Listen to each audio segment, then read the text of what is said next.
Soberano Pai Celestial, no poder do nome do nosso Senhor Cristo Jesus, nos abençoa e nos guarda, nos ilumina e nos guia por um bom caminho. Estudo bíblico. João 8 verso 52. Introdução. João 8:52 é uma reação explosiva à declaração de Jesus no versículo anterior, 8:51, de que aqueles que guardam a sua palavra jamais verão a morte. Esta afirmação, em si, é a culminação de um debate intenso entre Jesus e os líderes religiosos judeus sobre sua identidade, sua relação com o Pai e a verdadeira natureza da liberdade e da filiação espiritual. O capítulo inteiro gira em torno da revelação progressiva de Jesus como a luz do mundo, 8:12, a verdade, 8:32, e, finalmente, a afirmação ousada de sua preexistência divina, 8:58, que culmina na tentativa de apedrejamento no final do capítulo. Contexto histórico. O capítulo 8 de João se desenrola no contexto da Festa dos Tabernáculos, um momento de grande significado religioso e nacional para os judeus. A referência à luz no versículo 12 evoca a iluminação cerimonial do templo durante a festa, simbolizando a presença de Deus.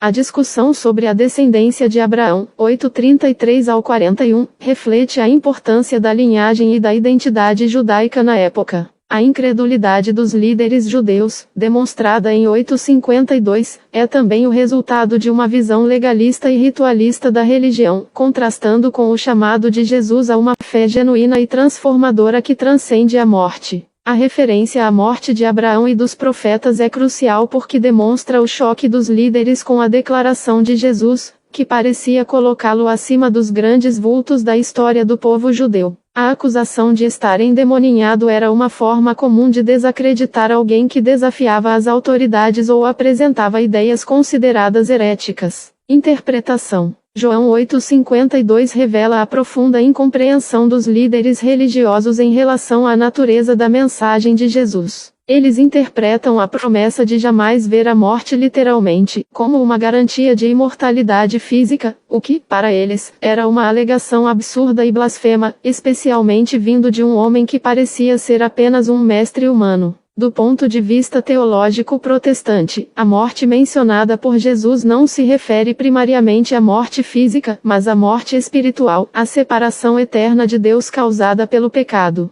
Guardar a palavra de Jesus significa crer nele, obedecer aos seus ensinamentos e viver uma vida transformada pelo Espírito Santo. Para os que creem, a morte física é apenas uma transição para a vida eterna na presença de Deus. A promessa de Jesus é que, através da fé nele, o crente experimenta a vida abundante e eterna, mesmo passando pela morte física, pois sua alma já está reconciliada com Deus. A declaração de Jesus, no versículo 51, não sugere que os crentes serão imortais no sentido físico, mas sim que herdarão a vida eterna, uma vida que transcende a morte física e reside na presença de Deus. Portanto, ao acreditar e praticar os ensinamentos de Cristo, os crentes superam a morte espiritual e asseguram a vida eterna. Isso está em perfeita consonância com uma perspectiva cristã trinitária, que se alicerça na crença de que Jesus, como Filho de Deus, possui a autoridade e o poder para vencer a morte e conceder a vida eterna aos que nele creem. Veja as referências em João 11:25 ao 26. Disse-lhe Jesus: Eu sou a ressurreição e a vida. Aquele que crê em mim, ainda que morra, viverá. E quem vive e crê em mim jamais morrerá. Você crê nisso?